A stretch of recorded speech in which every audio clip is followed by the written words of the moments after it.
अपनी असलियत सबके सामने आने के बाद भी खुद को बचाने के लिए कितना अच्छा रास्ता निकाल लिया तुमने। वाह, दाद देनी पड़ेगी तुम्हें। अरे अब तो पूरा सच बता दो ज्योति।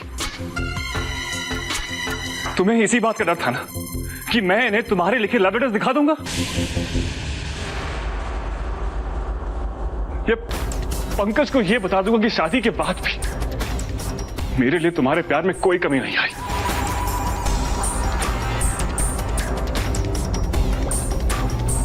और आज जब तुम्हें अपनी शादी टूटने का डर नजर आ रहा है तो तुमने मेरे कुछ कहने के पहले सारा सच उगल दिया, ताकि ये लोग मुझ पर भरोसा करने के बजाय तुम्हारी बात मान ले, है ना?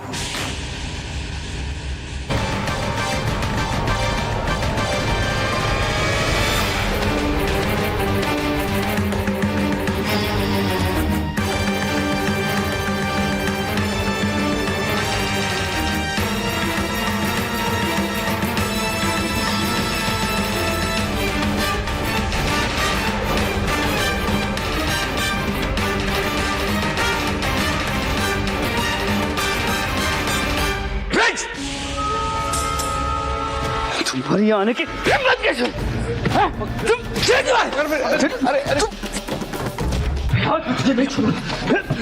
मत रोकिए अंकल से, मत रोकिए इसे, आने दीजिए इसे। मारो मुझे पंकज, जितना जी चाहे आज मुझे मारो। अरे मैं हूं इसी लायक यार, दोस्ती के नाम पे कलंक हूं मैं, कलंक। मैंने भी तुमसे ऐसे छुपाई ना। अरे जिस दिन हम मिले थे उसी दिन अपने और ज्योति के बारे में तुम्हें बता देना चाहिए था, लेकिन मैंने ऐसा नहीं किया।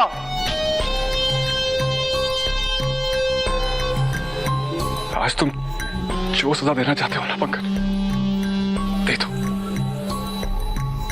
मैं तैयार हूं उसके लिए। मैं तुम्हारे मुंह से एक लफ्ज नहीं सुनना चाहता। निकल जाओ यहां से।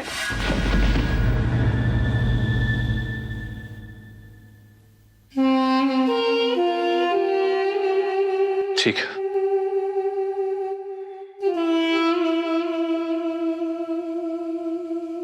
एक मिनट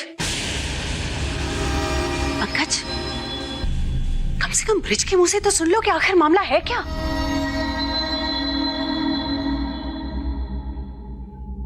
बोलो ब्रिज, क्या ये सच है कि ज्योति से तुम्हारी शादी होने वाली थी?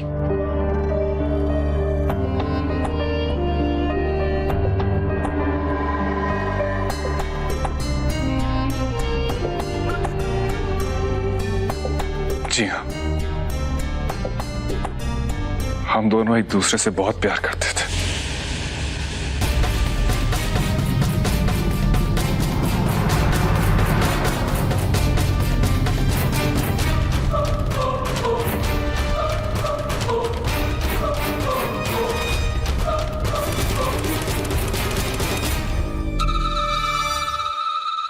मैंने आपको पार्टी में बताया था ना आंटी, ज्योति वही लड़की है जो पागलपन की हद से ज्यादा मुझसे प्यार करती थी, लेकिन मुझसे ज्यादा इसे दौलत से प्यार था।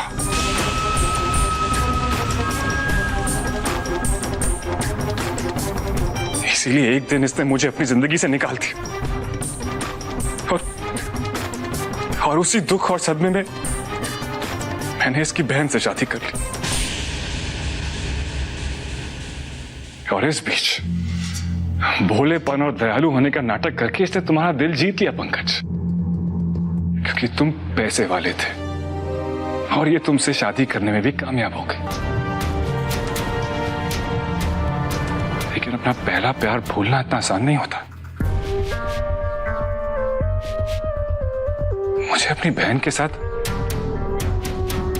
खुश देखकर इससे रहा ही नहीं गया। इसने वो सब कुछ किया जिससे मैं, मेरी जिंदगी, मेरा करियर, मेरी शादी, सब कुछ बर्बाद हो जाए।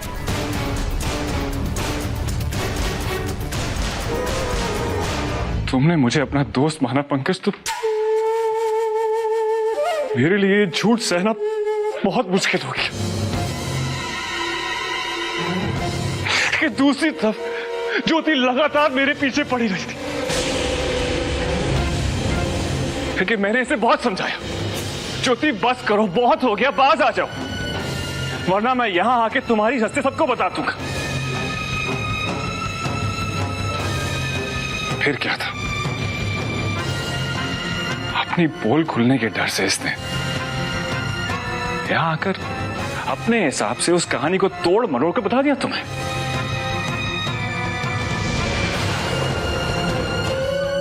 ताकि ये तुम्हारे सामने सती सावित्री साबित हो जाओ और मैं विलन बन जाऊं। मेरे ही घर में, मेरे ही सामने तुम दोनों अनजान बनने का नाटक करते रहे। अगर ज्योति ने मुझे धोखा दिया था तो तुमने मेरे साथ कौन सा इंसाफ किया था ब्रिज? पंकज जी ये झूठ बोल रहा है, ये झूठ बोल रहा है। आपकी जिंदगी में आने से पहले मैं इससे दूर हो चुकी थी। झूठ बोल रहा है ये। सच बोल रहा हूं मैं। झूठ है, मक्कार, धोखेबाज। मेरी और मेरे परिवार की खुशियों में आग लगाकर चैन नहीं मिला तुम्हें, जो यहाँ भी चले। निकल जाओ मेरे घर से। तुम कौन होती है मुझे यहां से निकालने वाली? ये मेरे दोस्त पंकज का घर है। नहीं ब्रिज, कोई दोस्ती नहीं है। अगर तुम सही मायने में मेरे दोस्त होते तो आज तक चुप नहीं रहते। इस बार और शायद जिंदगी में आखिरी बार मैं ज्योति पर भरोसा करूंगा। इसलिए गेट आउट। सही कहा तुमने, मैंने तुमसे कुछ नहीं कहा, वही करता रहा जो ज्योति चाहती थी। क्योंकि पंकज, मैं भी ज्योति से प्यार करता था। तुमने ज्योति से प्यार किया और ज्योति की बहन से शादी की। ज्योति ने तुमसे प्यार किया और मुझसे शादी की।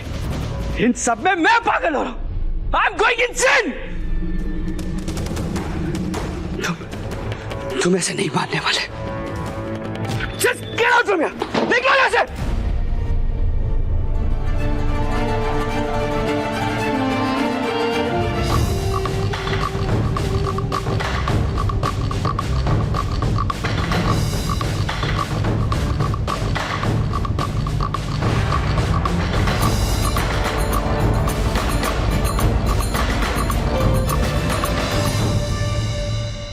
अब तुम भी मानोगी ज्योति, इतना सब कुछ होने के बाद हम दोनों एक साथ एक छत के नीचे इस घर में नहीं रह सकते।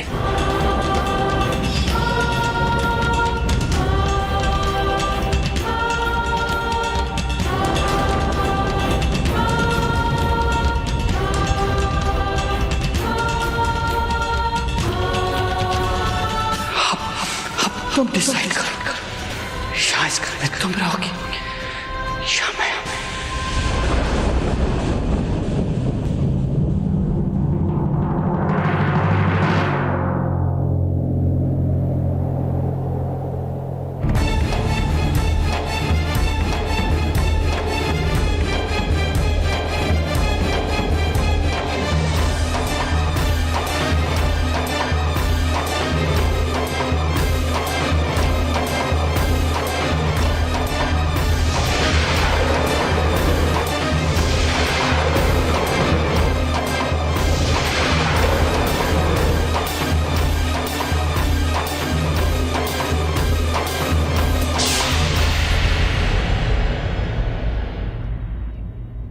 ये अब क्या कह रहे हो पंकज जी?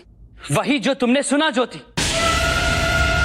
तुम तो बहुत इंटेलिजेंट हो ना, इतने साफ शब्दों में बोली गई बात तुम्हें समझ ना आए, ऐसा तो हो नहीं सकता ना।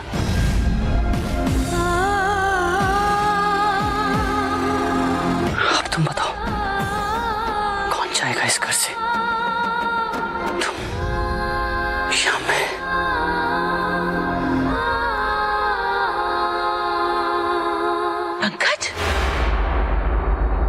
बेटा ये तुम्हारा अपना घर है।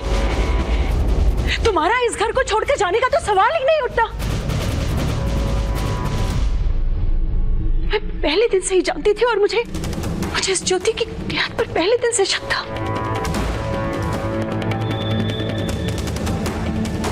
इतनी पढ़ी लिखी, सुंदर, इंडिपेंडेंट लड़की, इसने तुमसे शादी करने को हाँ कर दिया। जरूर इसमें कोई बात होगी। पंकज, घर के बाकी सारे लोग इसके दिखावे में आ गए, लेकिन मेरा मन कभी भी इस बात को नहीं माना था बेटा। और मैंने शादी के बाद तुमको हर बार समझाने की कोशिश करी, इसकी गलतियां तुम्हारे सामने रखी, लेकिन तुमने हमेशा अपनी बीवी की तरफदारी की। इसका नौकरी करना, अपनी सैलरी अपने मायके वालों को देना, उनकी मदद करने के लिए चोरी छिपे गहने गिरवी रखना, हर बात में तुमने इसका सपोर्ट किया। यहाँ तक कि जब इस घर में इतना बड़ा हादसा हुआ, दीदी भाई साहब तुम पर चोरों ने अटैक किया, तब भी ये समाज सेवा में बिजी थी। पंकज, हम सबने फिर भी खुले मन से इसको माफ किया, सिर्फ इसलिए क्योंकि तुम इसे चाहते थे।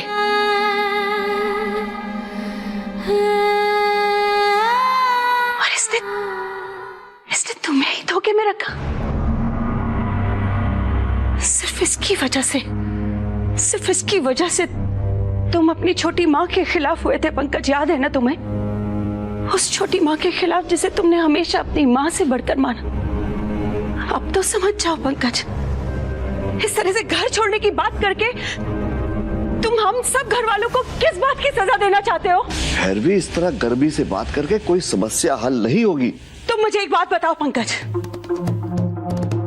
क्या कभी भी ज्योति ने उस तरह से बिहेव किया है जैसा कि इस घर की बड़ी बहू या तुम्हारी वाइफ को करना चाहिए? इसने तो 24 घंटे अपने मायके वालों की फिक्र की। हम ससुराल वालों के बारे में तो कोई परवाह ही नहीं थी इसे। और सबसे बड़ी बात तो ये कि इस पूरे नाटक में इसका पूरा खानदान भी शामिल।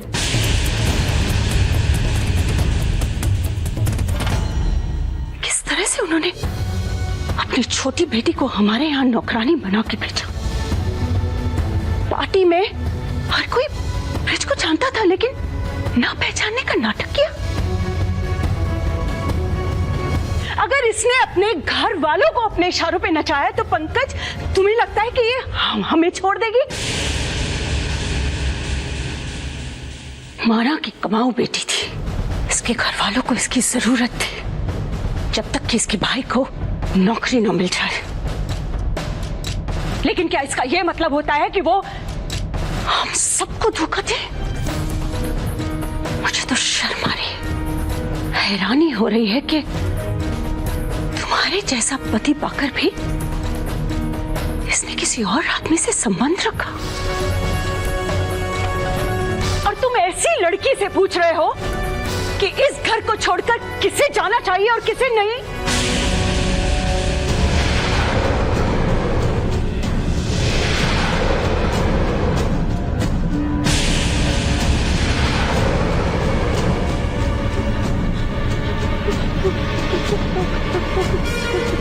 दीदी, नहीं मम्मी जी, वो ब्रिज झूठ। रुक जाओ तुम सदा। मैं बहुत अच्छी तरह से जानती हूँ कि तुम्हें इस फैमिली में लाने के लिए इस ज्योति ने क्या क्या नहीं किया, लेकिन इस सब के बावजूद सिर्फ अपने बेटे की खुशी के लिए मैंने तुम्हें इस घर में रखा। लेकिन अगर अब भी तुम्हें लगता है कि तुम अपनी बहन का साथ देना चाहती हो, तो तुम्हें भी इसी वक्त ये घर छोड़कर जाना होगा, समझे तुम?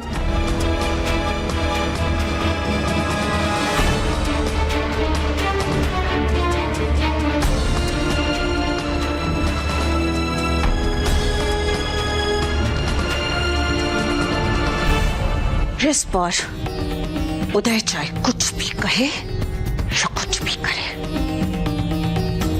मैं सबके सामने कसम खाकर कह रही हूं कि अगर तुमने ऐसा कुछ भी किया, इस बार अपने जीते जी तो मैं तुम्हें इस घर में वापस नहीं आने दूंगी।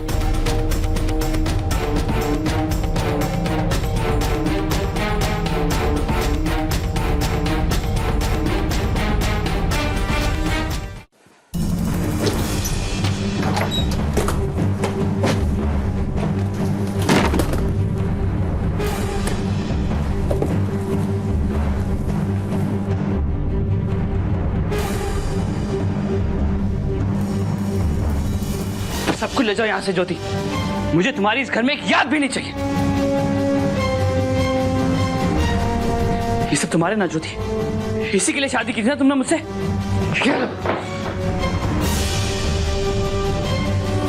ये लो, ये सब ले जाओ।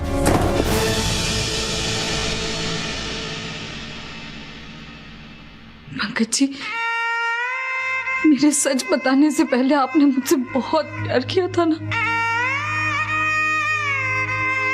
उसी प्यार का वास्ता आपको, उसी प्यार की कसम। प्लीज मेरी बात सुन लीजिए। किस प्यार की कसम दे रही हो तुम मुझे ज्योति? किस प्यार का वास्ता दे रही हो? जिस ज्योति से मैंने प्यार किया था उसका तो कोई अस्तित्व ही नहीं है। सब कुछ एक धोखा था, एक छला हुआ था, एक फरेब था।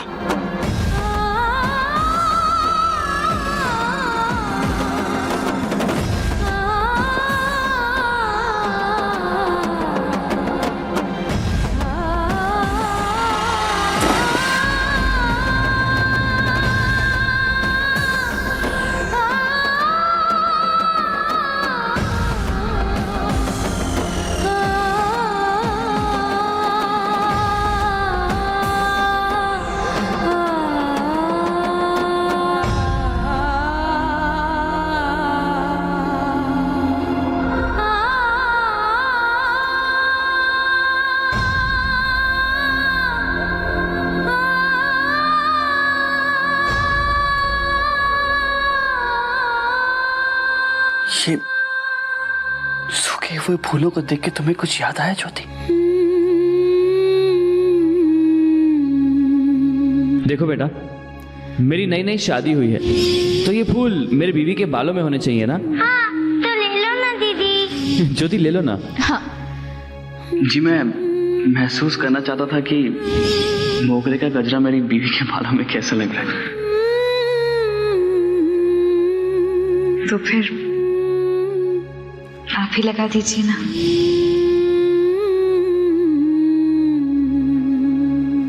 याद करके भी क्या करोगे जब तुमने कभी मेरे इमोशंस की कदर नहीं करी? तो इस बेजान चीज की क्या कीमत होगी तुम्हारी नजरों में? मैं ही बेवकूफ था, सेंटिमेंटल फूल, जो अभी तक अपने हनीमून की अच्छी यादों को अपने साथ रखा।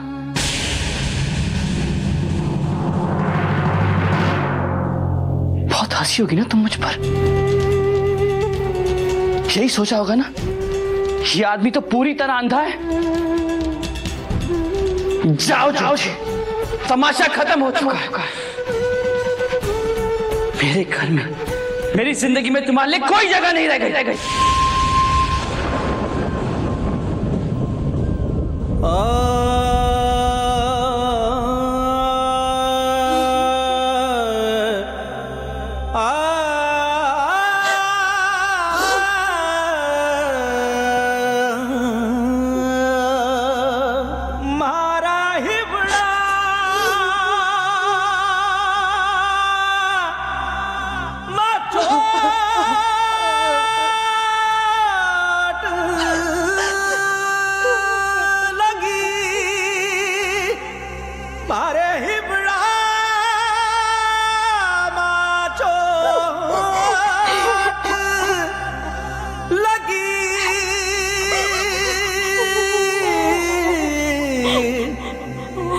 बिरहन